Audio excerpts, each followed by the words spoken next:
Welcome to Aging Insights. I'm Melissa Chalker, Deputy Director of the New Jersey Foundation for Aging. The Foundation's mission is to enable seniors to live with independence and dignity in their communities. Aging Insights is produced by the New Jersey Foundation for Aging to provide information and resources to boomers, seniors, and caregivers. The primary focus of the program is to provide important information and connect people to community-based programs.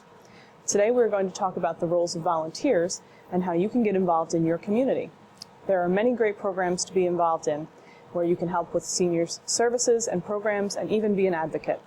Our guests today are Jim Bullard of the Middlesex County Office on Aging Advisory Council, Renee Burns, Director of the Robbinsville Senior Center, and Pat Delozier, a volunteer at the Robbinsville Senior Center. Thank you all for joining us today. It's quite a thrill to have all three of you with us to really provide a view of volunteerism in the senior community, and so we're very thankful for that. Renee, I'm going to start with you because I think we'd like to first introduce people to senior centers, and as the director of the Robbinsville Senior Center, maybe you could tell us a little bit about senior center programming and specifically some things about Robbinsville. Absolutely, Melissa. First of all, I'd like to thank Melissa, you and the New Jersey Foundation for Aging for the opportunity for both Pat and I to share our story about the Robbinsville Senior Center today. And just a little bit about our center. The Senior Center is, the Robbinsville Senior Center is a deed-restricted municipal structure. And it's deed restricted for senior activities, for services, for programming, for social, recreational, educational, and the welfare needs of any of the Robbinsville Township seniors. Mm-hmm. We are also part of one of the 13 Mercer County nutrition sites. Right. So we serve nutrition at the center Monday through Friday. We also have a Meals on Wheels program that is, the volunteers come. It's a volunteer director as well as volunteer drivers. Mm-hmm. They deliver meals to the homebound in Robbinsville. We have a bocce club that is ongoing in April through October. Daily exercise. Mm-hmm. And the programs that I'm mentioning are all run and backfilled with volunteers. Right. We have a super senior fitness class that we run 2 times a week. Again, the center is for any senior that is minimum age of 60, and then we do have seniors up to the age of 102. Wow. So we've got a very varied age there. So we try to incorporate a lot of the programs for different age groups. In addition, bingo is done 2 times a week. We have chair yoga that is done several times a week at the center. We've also partnered with the Mercer County Robbinsville Library Branch that is on the municipal complex. Mm-hmm. They come in to do, volunteers come in to help the seniors with computer classes. They do computer classes once a week. And then we have line dancing that is done. And then we have a very expanded art group that Pat Delozier has spearheaded, and she's going to talk to you a little bit about. Yes. And then one of the other things that I would like to mention is as of May 16th, and as we all know, May is the Older Americans month.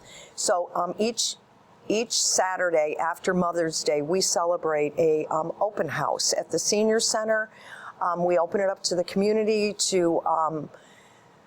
to surrounding townships as well. Anyone is welcome to come. It's a 4-hour open house where we try to educate the community as to why we're there and what is there and available to our residents and surrounding communities. Right. That's a great overview of senior centers and of specifically what you're doing there in Robbinsville, which sounds like quite a lot of stuff. And you did mention how vital volunteers are to that. So the volunteers are involved not only in some of your programming like meals. There are volunteers that help with meals, is that right? Correct. Right. They deliver the Meals on Wheels, but in turn, because we're part of the nutrition program, the Mercer County Nutrition Program, we do have paid staff that is in the kitchen. But the program survives mainly on the volunteers. On the serving line, we have all volunteers. We have volunteers that are out there serving the bread, milk, and juice. Our yoga class is run strictly by a senior volunteer. Bingo is called by several different seniors.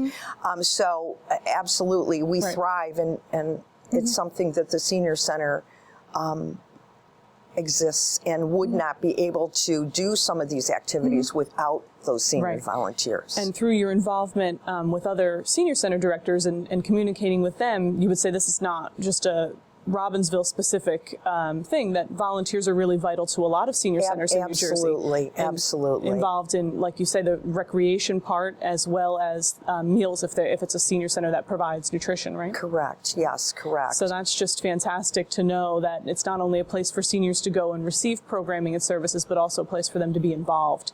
Absolutely. And providing volunteerism to their community. Absolutely. That's just fantastic. I really thank you for sharing Thanks, all of your Melissa, information again. about the programming there in Robbinsville and at other senior centers as well, because I'm sure their programming is similar to yours. And you mentioned Pat, and so Pat, we thank you also for joining us today. And it sounds like you're a vital part of Renee's Senior Center. How long have you been volunteering at the Robbinsville Senior Center, or been participating as a senior at the Robbinsville Senior Center? We relocated to Robbinsville in 1991 and immediately got started with the senior center. It was only a tiny little place when we started. Renee has done a wonderful job. There is so much to do at our senior center. Right. However, have always been an artist and started painting in 1967 and had my own studio at my home. But when I relocated to Robbinsville, I had no place to paint. I asked if I could paint at the senior center. And the girl that was in charge at that time said, yes, of course, bring your easel and paint. So I started painting, and I was also volunteering with Meals on Wheels. I was delivering Meals on Wheels with my husband. And I'm a social butterfly, so I was going table to table at that time. But I was painting by myself. And then I got the idea that perhaps there were other people in the senior center that were artists or would like to be. Sure. And needed a place to paint. So I asked if I could make an announcement, and at lunchtime, I asked if there was any senior that would like to paint with me. And I got about a half a dozen people that at one time or another had painted a little bit. I wish you could see what they're painting now. Well, I think we do have some pictures that we're going to be sharing. So it sounds like you really spearheaded this group, and you meet regularly now at the center? We were meeting one day a week, and the group got so large that the art room wouldn't hold everybody. So we now meet on Monday and Tuesday from 10 to 12. And they can come either on Monday and Tuesday or both days. And it's a wonderful group. It's a mixed group. People that are real beginners that have never held a brush. And then there are people that are really experienced. And we have the senior art show once a year. And we have 11 of us now contributing art to that art show. And we have winners. It's amazing. And some that have gone on to the state competition. So it's really interesting. We critique our own work and everybody else's. We all give everybody help. I have one lady that paints with us that only spoke Spanish, and I don't speak any Spanish. And she wanted to paint. And I said, okay. She didn't know what color I was saying, and I didn't know what color she was saying. But now she paints, and she paints very well. So the group is open, as you said, to anyone from beginner to a little bit more accomplished, and they don't have to participate in the art show, but it's an option. Right, it's an option, but everybody chooses to. Right. It's another fun day. Sure, absolutely. It really is another fun day. Right. And there are some people that just come into the art room. They kind of sneak into the art room to see what we're doing. And finally, I convinced them that they could pick up a paintbrush too, you know. Give it a try, So, right? so then I get another painter. But it's fun. Right. It's good to volunteer. It makes you feel like you're doing something worthwhile. And after you retire, you really need to do that. Sure. You jumped right into what I was going to ask you about why you wanted to volunteer, and it sounds like it's something that keeps you active. Yes, I always say 84-29. I don't doubt that, Pat. I don't doubt that. As you are a self-proclaimed social butterfly, so do you and your husband do other volunteer activities at the senior center besides the art stuff? Well, I'm a retired teacher, and at times I have retired and moved on to being a librarian at my school, or a music teacher, or wherever they need a substitute. I have volunteered for long periods of time. For instance, they were going to close my school library because the teacher was going to have knee surgery, and I said, I'll keep the library open.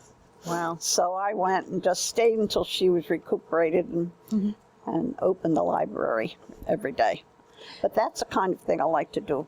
Right. Well, it sounds like your community is very blessed to have you, because Thank you. you certainly keep things going. I'm blessed to live in the community I live in. It's a very active community. That's wonderful. That's so great.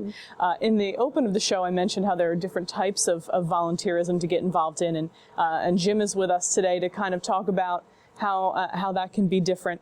Jim, you're first of all, I want to let people know that are watching the show that sometimes you're on the other side of the camera because you are a volunteer here at the TV studio. That's correct? Yes, and by the way, thanks for having me on this side of the camera. Sure. And I've been with the group now for about 17 years. And it's amazing how things start as a volunteer. Here, I didn't come here as a volunteer. I wanted to learn more about what they were doing. So therefore, and then ultimately, I wound up as a volunteer. But I believe that each of us should have be an advocate of something out there, especially when you have retired. Now, my advocate is seniors and youth. The reason for youth is because I believe, and I'll get back to seniors, I believe that if people are not caring about the youth, and mine was baseball, I've been with them for 27 years now, something will happen. And as I speak to my police chief all the time, if we don't take good care of them, you will. And we don't think the budget should go to the 83 police we have. Right. It should be at a recreation department. Now, that being said, let me get back to the seniors right now.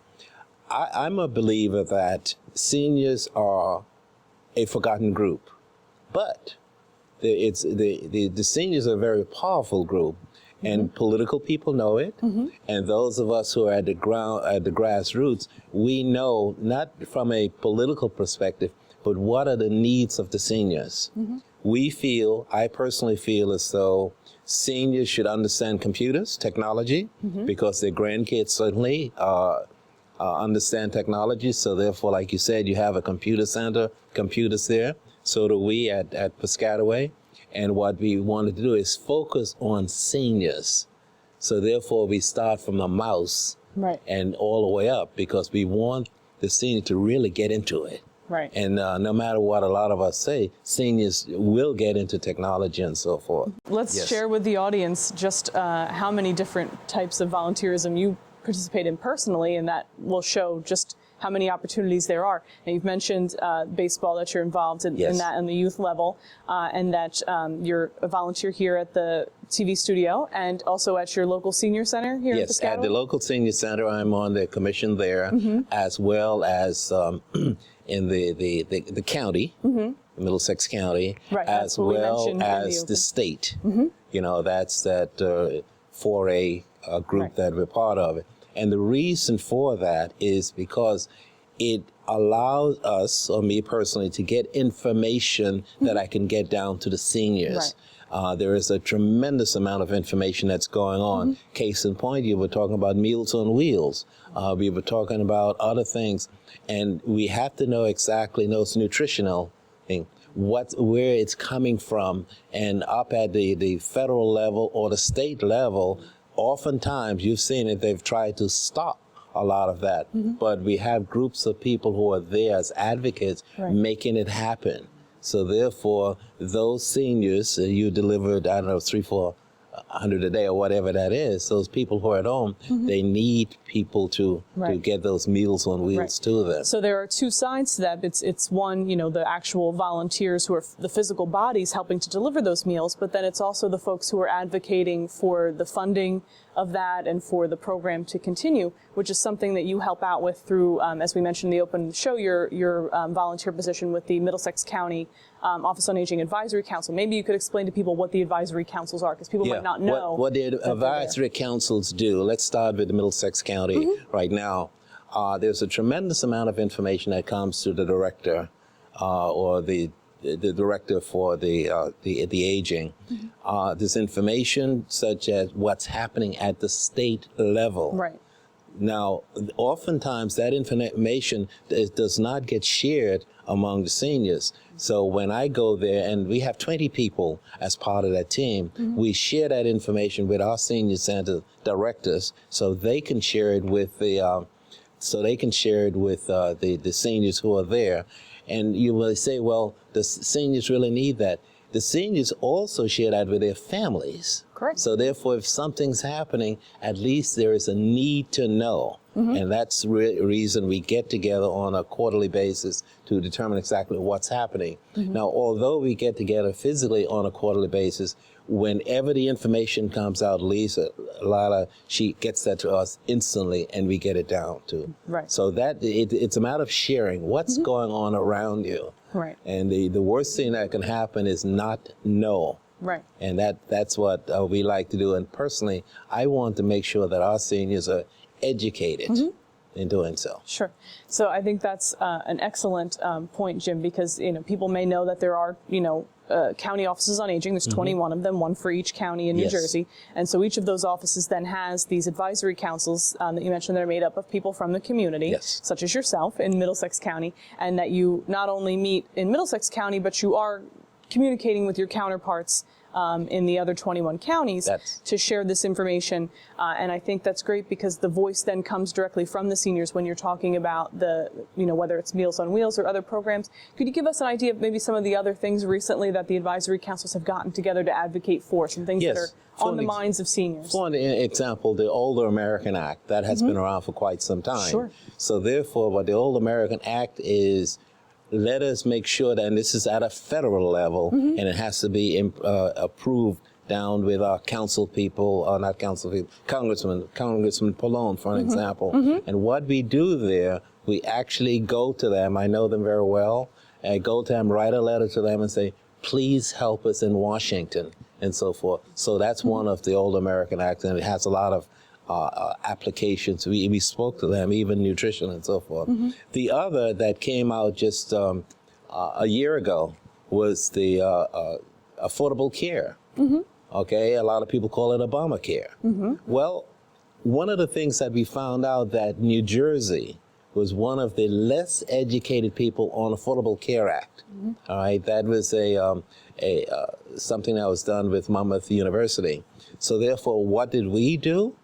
Not only here at Piscataway, but other areas, it's bring people together to teach them as to what affordable care actually meant. All right, I remember one day at our senior center, and see, we can do a lot of things at the senior centers because people are willing to listen, but don't get involved with their lunch hour. That's 11:30, right? Don't even think about it.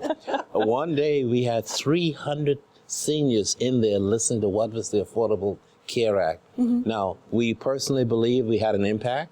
Now remember now, affordable care, that starts at a federal, state, and then it gets down to us. So therefore, that first year, there were 10 million people who signed up for affordable care, and this year I think we're up to 18 million. So they're the kinds of things we deal with from a federal level.